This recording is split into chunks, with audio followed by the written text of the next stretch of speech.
माननीय आमदार किशोरप्पा पाटील यांच्या नेतृत्वाखाली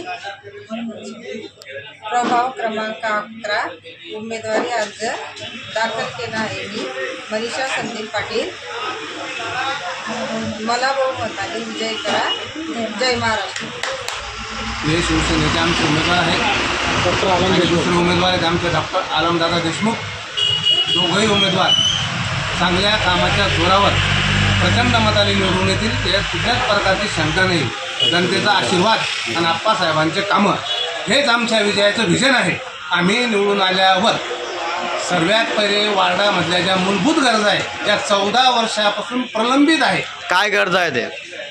नगरपालिकेच्या मार्फत ज्या गटारी आज संपल्या आहे, आज नाल्यामधलं पाणी जे प्रत्येकाच्या घरात जाते ते नाल्यातलं पाणी नगरपालिकेच्या माध्यमामधून नदीपर्यंत कसं जाईल याची व्यवस्था आमदारांच्या थ्रू नगरपालिकेच्या माध्यमामधून त्याचं नियोजन आम्ही करू। 100% पाचोऱ्यामधील जेवढेही अतिक्रमित घरं आहेत ते जनता वसाहत, शिवाजीनगर, हनुमान नगर आणि आपला नाल्यातला भाग याचं सर्व प्रोसेस आमदारांच्या नियोजनात आहे आणि हे इलेक्शन झाल्यानंतर 1 वर्षाच्या आत अतिक्रमितांचा प्रश्न सुटेल हा सर्वांना विश्वास आहे। सर्वांना